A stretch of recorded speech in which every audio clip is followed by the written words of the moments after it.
देखिए एक्सरसाइज हम लोग 31.7 डिस्कस कर रहे थे जिसमें क्वेश्चन नंबर 30 तक डिस्कस कर लिए प्रोबेबिलिटी का एडिशन। तो देखिए क्वेश्चन नंबर 31 हिमेश बताएंगे। आप लोग देखिए थोड़ा सा आप समझिए और एक बार अगर कोई डाउट होगा तो बोलिए, समझ गए कि नहीं। ये नहीं कि वीडियो को रोक दिए और डाउट है तो वीडियो रोक देने के बाद बताना, ऐसा कुछ नहीं। अगर डाउट है तो आप बोल सकते हैं, समझ गए। और कॉन्फिडेंस और सामने बोलेंगे, ये नहीं कि बोल रहे हैं और ऐसे सर झुकाएं, इस तरीके से नहीं आपको बोलना है किसी को भी। तो क्वेश्चन पढ़ रहे हैं और समझा रहे हैं, अगर कोई दिक्कत होगा तो आप पूछ सकते हैं, समझ गए ना। चलिए ठीक है, बताइए 30 पढ़िए कोई question. A test for detection of a particular disease is not full proof। मतलब एक टेस्ट हुआ है किसी भी पर्टिकुलर डिजीज को लेके, एक टेस्ट हुआ है तो वो फुल प्रूफ नहीं है कि वो सही है कि गलत है। मतलब उसका जो डिटेक्शन हुआ है वो सही है कि गलत है, वो कोई फुल प्रूफ नहीं है कि मतलब सही है या गलत है। The test will correctly detect the disease 90% of the time. मतलब 90% ऑफ द टाइम जो टेस्ट हुआ है वो सही डिटेक्ट किया गया है, और but will incorrectly detect the disease 1% of the time. मतलब 90% ऑफ द टाइम जो डिटेक्शन हुआ है वो सही हुआ है, पर 1% टाइम वो डिटेक्शन इनकरेक्ट हुआ है, मतलब गलत हुआ है। For large population of which an estimated 0.2% have the disease. मतलब जितने भी सब टेस्ट करवाए हैं उसमें उतने पूरे पॉपुलेशन में से 0.2% लोग को क्या है, कोई ना कोई डिजीज है। मतलब जिस भी डिजीज के लिए चेक करवा रहे हैं वो डिजीज है उन लोग को। A person is selected at random, given the test and told that he has the disease. What are the chances that the person actually have the disease? मतलब एक रैंडमली एक पर्सन को चूज किया गया है और उस पर्सन को डिजीज है, और वो बताया जा रहा है कि मतलब वो करेक्टली क्या कहते हैं, उसको डिटेक्ट भी किया गया है कि उसको डिजीज है, और वो मतलब एक्चुअली उसको डिजीज मतलब वहां से बताना है जहां से एक्चुअली डिजीज है। मतलब ये पास्ट की बात कर रहा है। मतलब पहले पूछ रहा है कि उसको डिजीज है, उसका डिटेक्शन सही हुआ है, और फिर उसके बाद पूछ रहा है कि वो मतलब जो जिसका डिटेक्शन सही हुआ है वो वापस से जितने लार्ज पॉपुलेशन में थे जिनको डिजीज हुआ था वो उनमें से है। तो मतलब ये हमारा बेस थ्योरम का क्वेश्चन है, तो इसको सॉल्व करेंगे।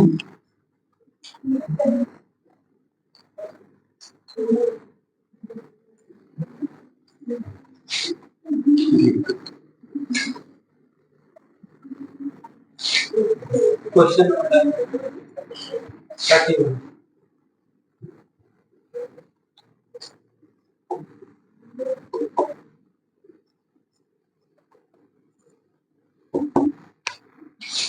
ये हमारा पहला इवेंट हो गया और ये दूसरा इवेंट हो गया।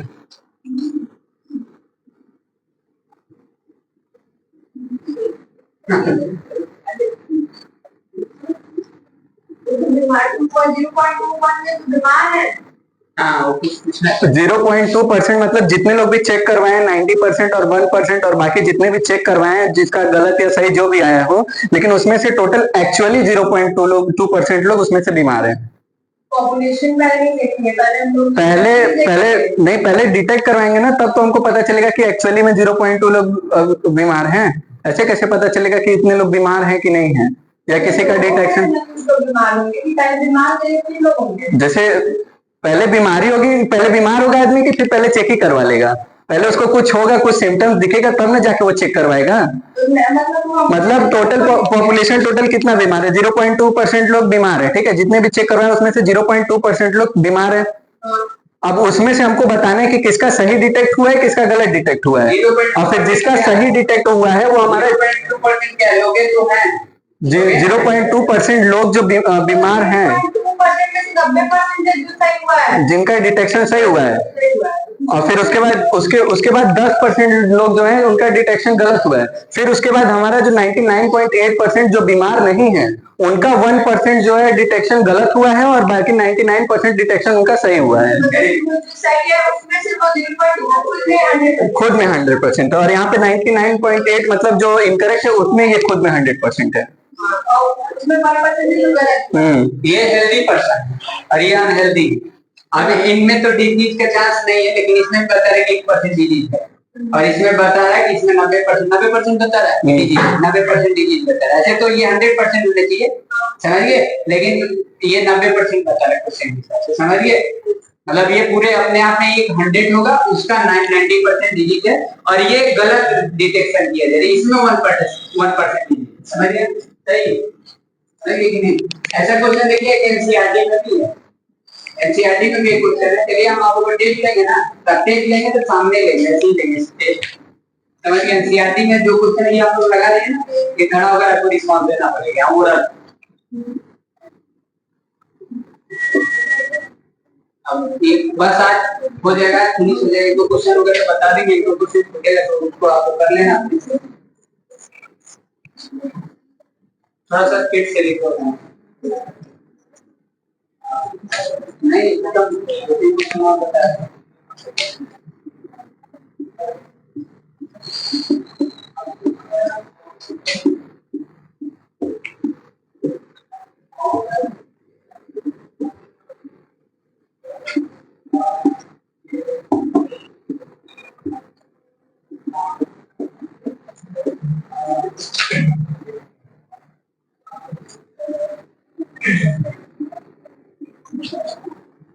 सबसे आगे वाला ट्राई करिए आगे, क्योंकि अब तो ये समझ में नहीं कर दे रहा आगे वाले जी।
थ्री से डिवीजन, थ्री से नहीं करना।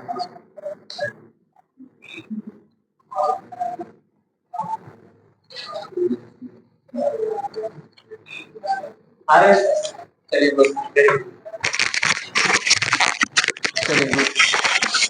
चलिए आगे वाला पढ़िए, आगे वाला क्वेश्चन पढ़िए, देख लीजिए डाउट है कि नहीं है। समझ गए जी सुशांत? समझ गए हैं? बोलो। हाँ जागृति, आपको कंफ्यूजन सब कर दे रहा था। चलिए गुड। हाँ आगे वाला, नो नो नो, आगे वाला क्वेश्चन ट्राई करिए। चलिए ठीक क्वेश्चन है, अच्छा क्वेश्चन है। ऐसे सब क्वेश्चन एग्जाम में आता है, समझ गए ना? इस बात को ध्यान देना। ऐसा क्वेश्चन एक थोड़ा सा इसके जैसा सिमिलर एनसीईआरटी में भी है।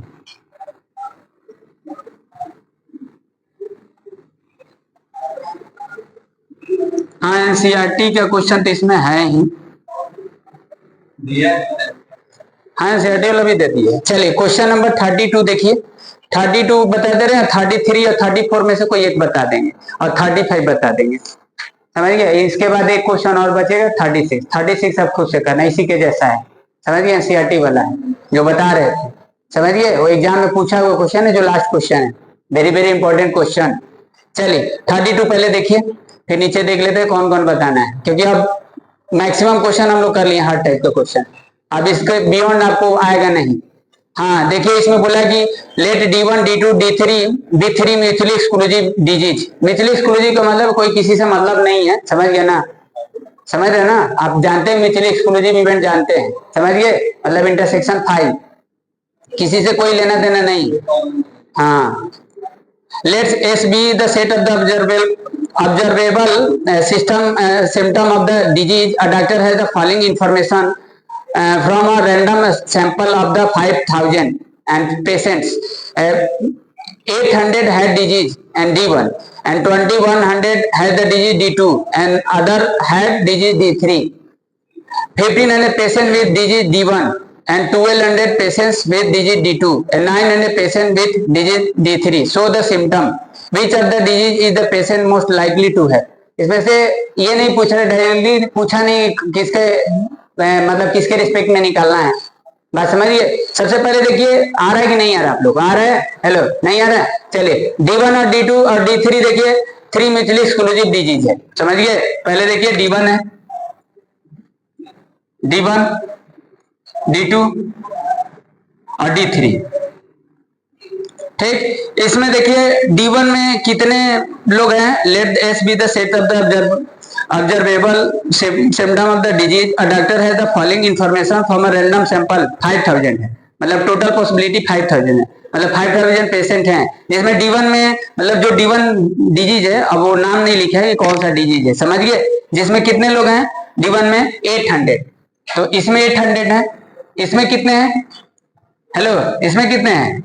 D2 में 2100 और इसमें कितने हैं? अरे 5000 में से माइनस कर लो रिमेनिंग। हाँ, रिमेनिंग टोटल 5000 है ना, कितना आ जाएगा? 1100। तो अब देखिए इसमें टोटल कितने हैं? 5000 है। सैंपल स्पेस NS लिख देते हैं, आप समझ रहे हैं, 5000, समझ गए? तो अगर PD1 निकालेंगे तो कितना आएगा बताइए? PD1 का मतलब समझ रहे हैं? PD1 का मतलब क्या है? हाँ, 1800 सॉरी अपन में 5000 कैंसिल, कितना आ जाएगा? 9/25। PD2 क्या आ जाएगा? 21 अपन में 5000, ये कैंसिल, कितना आ जाएगा? 21/50, कैंसिल नहीं होगा। PD3 ये कितना आ जाएगा? 1100 अपन में 5000, 11/50। ठीक, ये अब देखिए अब D1 में क्या है? अब D1 में इसमें बोला है ना कि अब जैसे क्या होगा ना कि पहले ये डिजीज होगा, ये डिजीज होगा, 5000 लोग थे जिसमें से 800 डिजीज हो गया, और वो डिजीज के अंदर फिर एक कोई डिजीज हो गया, समझिए ना? मतलब अब इसके ऊपर डिपेंड करता है, समझ गए? यानी D1 में कोई दूसरा डिजीज हो गया, मतलब 1800 लोग हैं ना, इसमें 1800 लोग हैं, इसमें से कितने लोग बता रहे हैं? इसमें बता रहे, देखो D1 में कितने लोग बता रहे? 1500, मतलब इसमें कितने लोग बता रहे हैं? 1500, ये 1500 बता रहे हैं, और इसमें D2 में कितने बता रहे? तो 1500 का मतलब क्या है बताइए? 1500 का मतलब क्या है? मतलब कोई एक डिजीज होगा ना, कोई एक डिजीज होगा 1500, ये अदर डिजीज है, मतलब ये डिजीज तो 5000 में हुआ।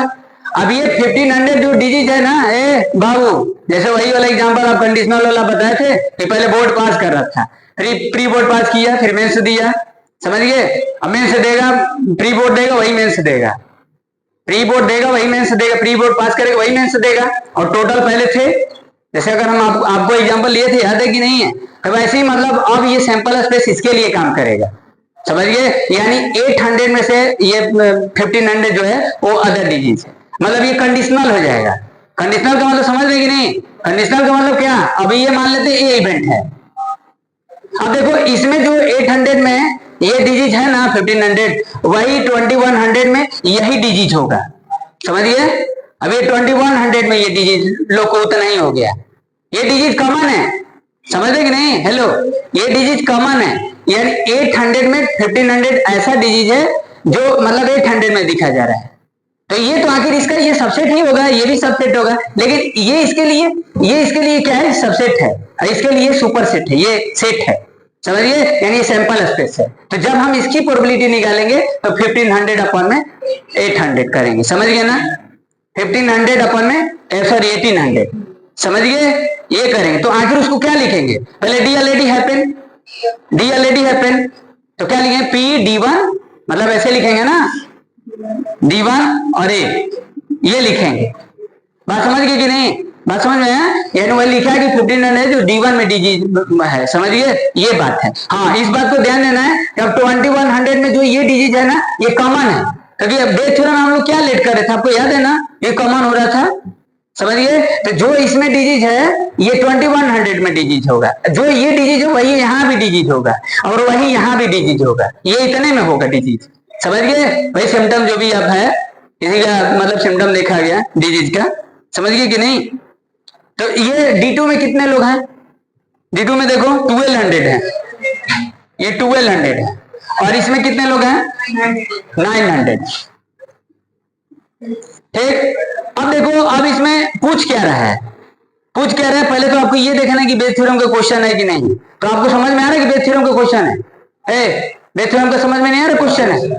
पूछ क्या रहा है ना कि अब अगर आप ये निकालोगे, जैसे ये निकालोगे पहले, अब तो निकाल कर देखना पड़ेगा, कंपेयर करना पड़ेगा। उसमें लाइकली बोल है, मोस्ट लाइकली बोल है, मतलब आपको देखना पड़ेगा किसकी मतलब वो कैपेसिटी ज्यादा है, मतलब वो किसको ज्यादा बीमारी है, मतलब कौन से D1 और D2 और D3 में चेक करना पड़ेगा, कंपेयर करना पड़ेगा, उस फ्रैक्शन को कंपेयर करना पड़ेगा, समझिए, जो प्रोबेबिलिटी होगा उसको चेक करना पड़ेगा, उसके बियॉन्ड में पूछेंगे, निकालेंगे, समझिए, उसके रिस्पेक्ट में बात करना है।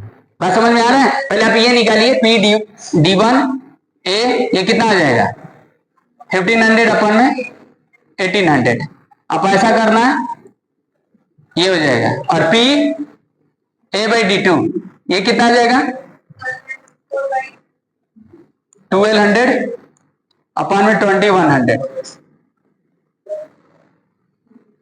और P A/D2 D3 कितना आ जाएगा 900 अपन में 1100। अब आप चेक करो, अब इसमें से कौन बड़ा है, उसमें तीनों में चेक करो, क्योंकि ये नहीं बोला कि किसके रिस्पेक्ट में निकालना है, मतलब D1 का ये D2 और D3 का बात नहीं कर रहा है, समझ गए कि नहीं? इसमें बोला है कि देखिए, आप आगे क्या पूछा है, पूछा है कि what are the chance, sorry किसमें कौन सा क्वेश्चन था, हाँ क्वेश्चन नंबर 32। बोला है कि क्या पूछ रहा है, देखिए, बोला कि which of the disease is the patient most likely to have, most likely to have मतलब समझ रहे हैं क्या? हाँ, तो इसमें कौन सा बताइए, कौन सा होगा बताइए? 4/7, 9/11 और 5/6 में कौन ग्रेटेस्ट है? 5/6 आपको आता है कि नहीं, चेक करना है, पढ़े हैं ना 7th 8th क्लास में फ्रैक्शन को कैसे चेक करते हैं, एलसीएम मेथड आप जानते हैं ना? अब 2 रहता तो हम क्रॉस वाला रूल लगा देते, डिनोमिनेटर सेम रहता है, लाइक फ्रैक्शन रहता तो हो जाता, लाइक बनाना पड़ेगा ना। तो 42 और 11 का 2 4 2 4 2 6 4 462, इसका एलसीएम लेंगे तो 462, कितने टाइम्स होगा ये, कितने टाइम्स होगा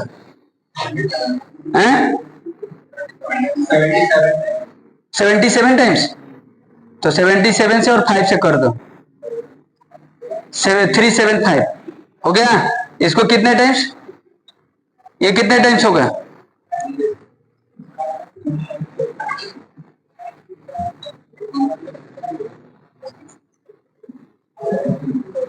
66, so 66 से और 4 से कर दो,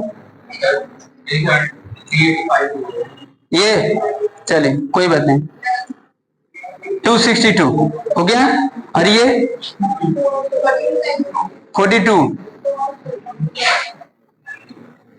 42 टाइम्स, कितने टाइम्स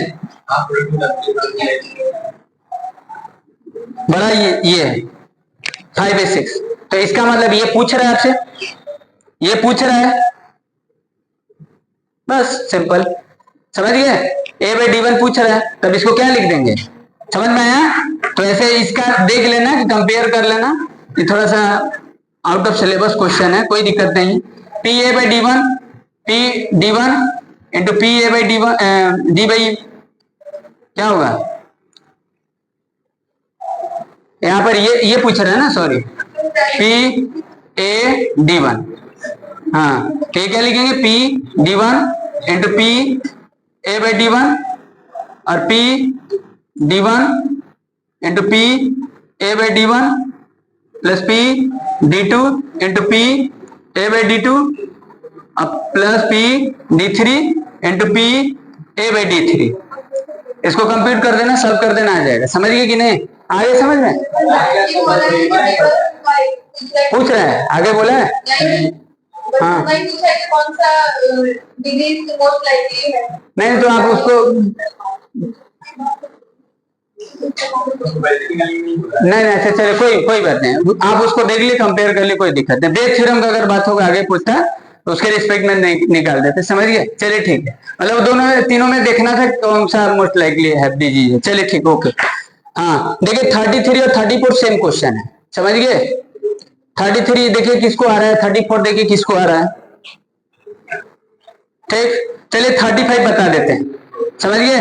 35 बताते हैं, देखिए 33 34 ट्राई करना, लास्ट में देख लेंगे अगर नहीं आएगा तो, क्योंकि हो सकता है कि 35 बता देंगे तो आ जाए। 35 देखिए एनसीईआरटी के क्वेश्चन है और आया हुआ क्वेश्चन है, इंपॉर्टेंट क्वेश्चन है।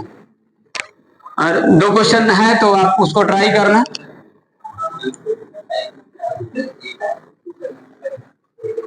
देखिए 35 पढ़ते हैं, 35 पढ़ो, 33 34 ट्राई करना अपने से, समझ गए? हाँ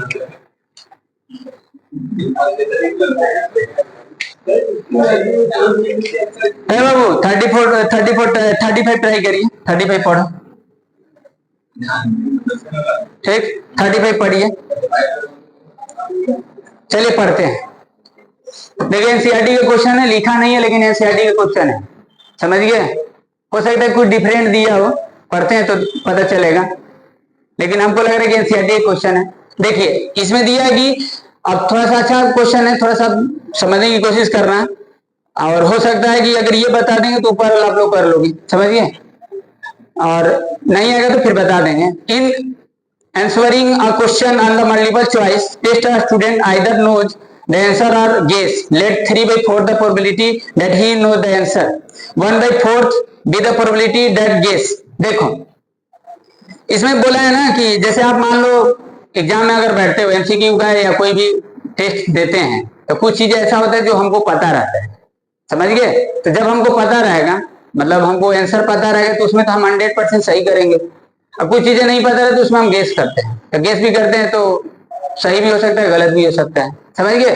तो इसमें बोला है ना कि अगर कोई पर्सन है, मान लीजिए he knows the answer, he knows the answer मतलब आप समझ रहे हैं ना, वो अगर आंसर जानता है तो उसकी प्रोबेबिलिटी 3/4 दी है, समझ गए? और ही गेस द मतलब ही गेस मतलब वो गेस करता है, समझ गए? तो वो गेस करता है तो उसके लिए क्या दिया है? 1/4 दी है, समझ गए? गेस करता है, तब गेस करेगा तो उसमें सही गलत हो सकता है, गेस करेगा। आप सोचो, देखो ये है ही नोज द आंसर, और ये तो इसकी प्रोबेबिलिटी कितना है? इसकी प्रोबेबिलिटी 3/4 है, मतलब वो सही बताएगा, समझ गए? ये मतलब उसको पता है आंसर, समझ गए? उसकी प्रोबेबिलिटी दी है 3/4, मतलब वो 100% जानता है, लेकिन 100% दिया नहीं है, समझ गए? 100% का है, 3/4 का मतलब 75%, समझ गए? देखिए तो 75% क्यों दिया? क्योंकि 25% वो गेस करता है, मतलब 75% उसको आंसर पता है और 25% क्या करता है? गेस करता है, समझ गए? तो ये गेस इसमें सही होगा, इसमें गलत तो हो ही नहीं सकता है, बात समझिए? इसमें जब भी आंसर बताएगा वो गलत हो ही नहीं सकता है, ठीक? इसमें गलत का चांस 0% होगा, इसमें गलत का चांस 0% होगा। अगर ये गेस करेगा, ही गेसेस ही गेस, अगर ये गेस करेगा तो इसकी क्या दिया है? 1/4 दिया है, समझिए? पढ़ते हैं, देखिए तो क्या दिया है?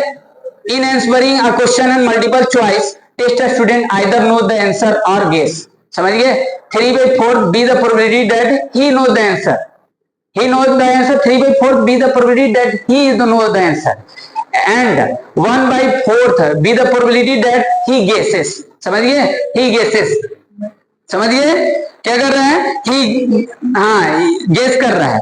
अब बोला कि assuming that a student who guesses at the answer will be correct, probability that 1/4, what is the probability that a student knows the answer given that he answer it correctly? देखो अब आपको समझाते हैं।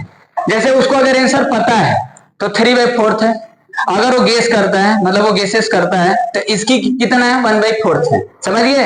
तो इसमें देखो करेक्ट भी कर सकता है और इनकरेक्ट भी कर सकता है, होगा ना, समझिए? लेकिन इसमें भी हम लेकर चलेंगे, करेक्ट भी लेकर चलेंगे हम, क्योंकि आप लोगों को जब जितने भी बार बताया ना उतने बार हम उसका कंट्रास्ट लेकर चलें, कॉम्प्लीमेंट लेकर चलें। अब इसमें लिख देते हैं 0%, 0 लिख देते हैं प्रोबेबिलिटी, और इसकी 1 लिख देते हैं, ये सेल्फ अंडरस्टैंडिंग है। 1 क्या लिखे हैं? वो गेस कर रहा है, गेस नहीं कर रहा है, जानता है आंसर, तो श्योर सडन इवेंट हो जाएगा, 100% होगा, समझ गए? और इसमें देखो जब वो गेस करता है ना तो गेस करेगा तो गलत सही दोनों हो सकता है, तो ये अब इसमें सही करता है ना, गेस अगर करता है तो गेस करने की 1/4 है, और गेस में आंसर अगर सही दे देता है उसकी 1/4 है। देखिए दोनों वैल्यू सेम रखा है, वो कंफ्यूजन करने के लिए रखा है, समझिए? ऐसी डेटा रखते हैं सर, ठीक? कितना है? 1/4, तो इसका तो बातें नहीं करना है, हम ऐसे ही बना दिए, समझ गए कि नहीं? क्वेश्चन समझिए? हेलो प्रिंस, क्वेश्चन समझिए? क्वेश्चन समझिए ना?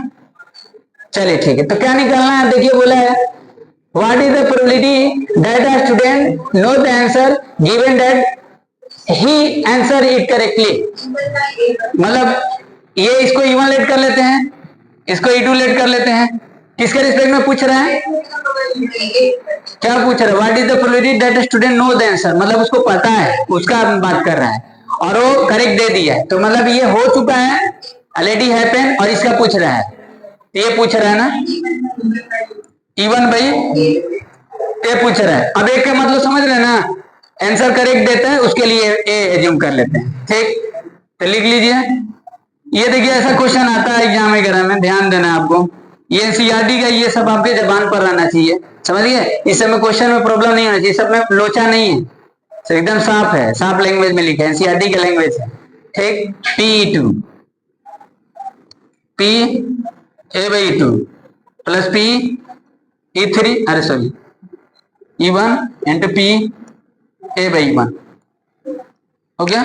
चलिए अब रख लीजिए वैल्यू E1 मतलब 3/4।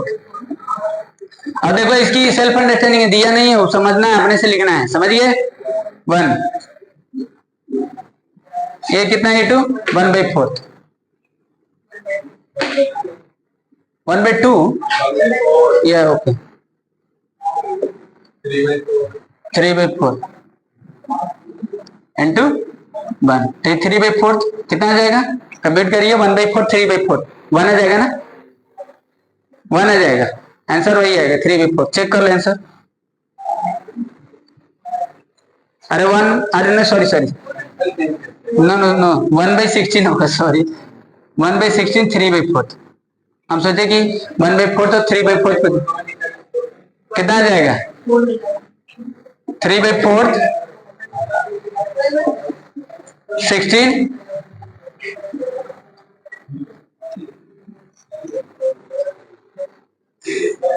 सही है ना? 4 4 जा 16 12/13। चलिए चेक कर लीजिए आंसर। चलिए ठीक है, अब 2-3 क्वेश्चन है, खुद से ट्राई करिए, समझिए। हाँ ठीक है बच्ची, 2-3 क्वेश्चन है, 36 ट्राई करिए, 32 अरे 33 और 34। हाँ चलिए ठीक है, ओके।